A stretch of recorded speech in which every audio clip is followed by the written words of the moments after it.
Hi there, I'm your host, Mr. Doyle, and this is a great undertaking. This is the last video in this channel's The Shining series. We've covered every book, movie, musical, opera, and TV series that King's novel has spawned, for better or for worse. And in this final video, I will be taking a look at the movie adaptation of Dr. Sleep, which was, of course, the sequel to The Shining. There is a clip of me hiding amongst the videos in this series, in which I am going full-on Jack Torrance and smashing my way through a bathroom door with an axe in an effort to threaten my wife's life. It's not at all problematic, and has most definitely not alarmed my neighbors in any way. History and background. Following the success of It, Warner Brothers was eager to cash in on some more of that sweet King adaptation box office booty.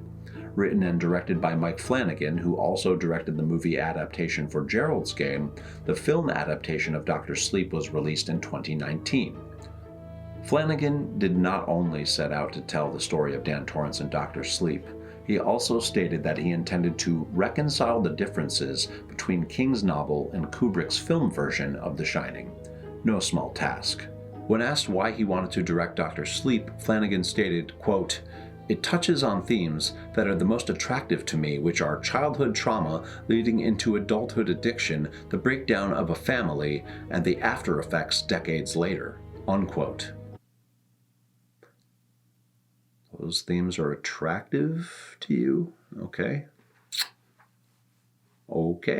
He also stated, quote, "The Shining is very much about addiction, which is doom. It's about annihilation and the destruction of a family, while Dr. Sleep was about recovery in the way that addiction feels like doom and annihilation. Recovery is rebirth, and recovery is salvation in a way." Unquote.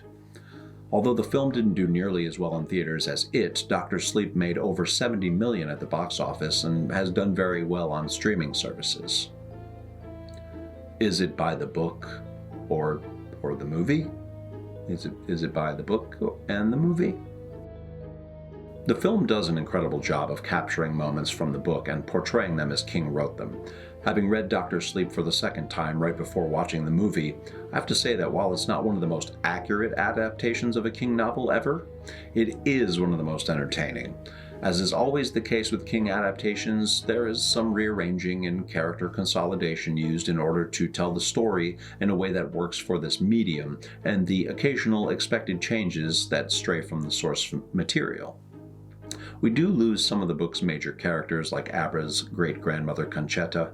She is mentioned, but she doesn't play the arguably pivotal role she plays in the novel. But as always, when you're taking a monster of a novel and trying to whittle it down to a film, even one that is 2.5 hours long, cuts need to be made, and in my opinion, this movie makes those cuts in the right places. Not all of the main characters are accurately portrayed as they are in the novel, but all in all, it doesn't negatively affect the story. There are some scenes in dialogue from the book that are portrayed word for word with pinpoint accuracy, just flawlessly executed, and in other scenes the film adapts and uses other means of conveying the same messages and points, and the methods used are incredibly well throughout. At about the hour and 30-minute mark, things start to move very quickly, and the pacing picks up very suddenly. It's not great, but it keeps you engaged. There are two major character deaths that are not at all by the book and completely took me by surprise, but I'm not complaining. Sometimes it's nice to not know what's coming. A little deviation from the novel can be exciting as long as it's artfully done.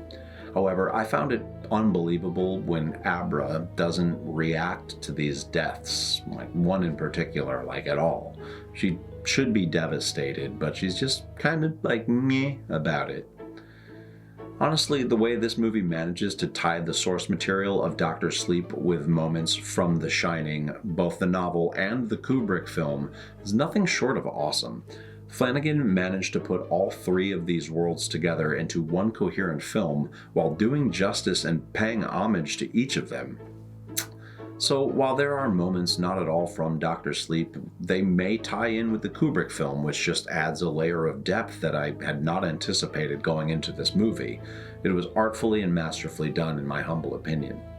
The recreation of the imagery and shots from the original film are friggin' awesome. Regardless of King's disappointment with Kubrick's 1980 horror film, the imagery was and still is extremely powerful and instantly recognizable. Additionally, the casting of Wendy Torrance and Dick Hallorann is spot on at the beginning of Dr. Sleep, even if they're only briefly featured. Even if they're only briefly featured, the portrayals were solid. In the book Dr. Sleep, the Overlook no longer exists, as it has burned to the ground in the novel The Shining. But since this movie also takes place partially in the Kubrick universe of the story, the Overlook still stands in this movie. The movie finds its own way to the grand finale, which means leading our heroes to the Overlook. But the movie does it in a way that I hadn't expected. Part of me wishes that this particular detail had stayed more true to the novel, as it felt like coming full circle in the novel, and like a more purposeful inevitability. In the movie, it feels more like a wild, spur-of-the-moment decision that Danny makes, and they just kind of decide to go to the Overlook, which has been abandoned for like 40 years and still has electricity somehow. They don't blow it in the fourth quarter necessarily, but the final leg of the film goes completely off book. The ending to this film is incredibly different from the book, but I can't help but enjoy this version. It's really cool.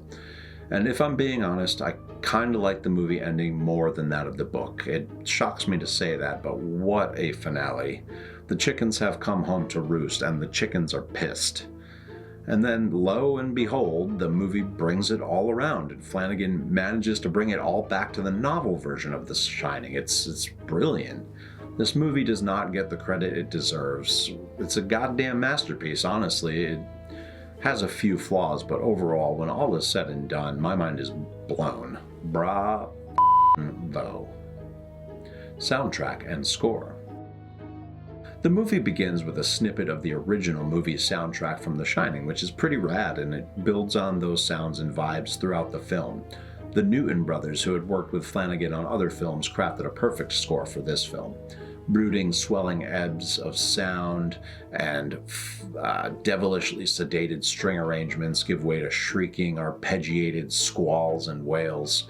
While the approach is not necessarily unique, it is the stuff of quintessential horror film soundtracks, as the Newton brothers go all in with fantastic results.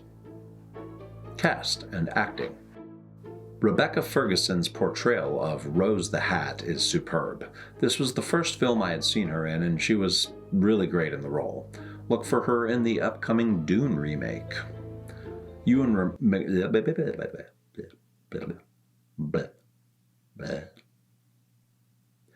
McGregor is fantastic as always. I've been a fan since seeing him in Trainspotting when I was in my early teens. I can honestly say it was McGregor's performance in that movie that convinced me to never do drugs, so thanks to him for that unwitting guidance and cautionary tale of a performance. The young lady who plays Abra Stone, Kylie Curran, does an excellent job as well. She isn't as fierce as I want her to be at times, but she is still a very talented actress who likely has a long and prosperous career ahead of her.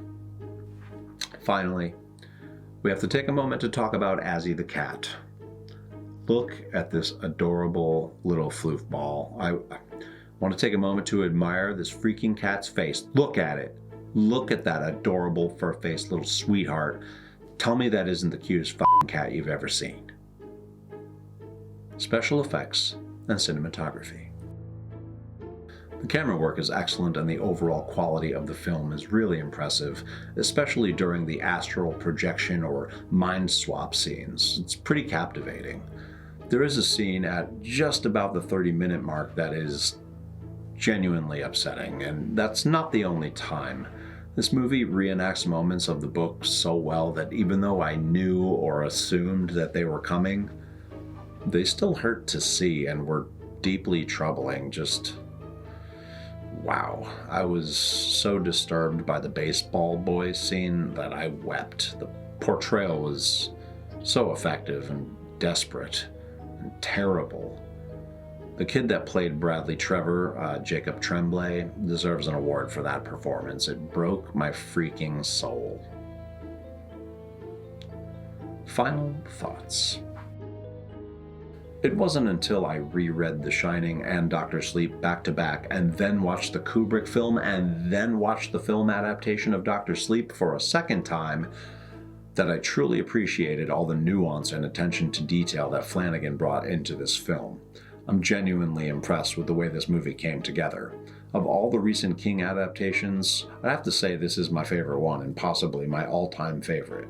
It's just a multi-dimensional level of storytelling that is done in a way that I frankly have never seen before. But more importantly, it is done so well. Hats off to Mike Flanagan for this one. Alright, that was the last video in this channel's The Shining series. It was a blast to make, and I hope you will check out all the vids from this series, as well as the Carrie series and the Salem's Lot series as well. Up next, we will dive into King's first published collection of short stories, 1977's Night Shift, and everything that comes with it, which is a lot. Okay, goodbye. Be sure to click like and subscribe to the channel for my continued analysis of all things Stephen King, pretty pleased with blood and guts on top. My name is Mr. Doyle, and this has been a great undertaking.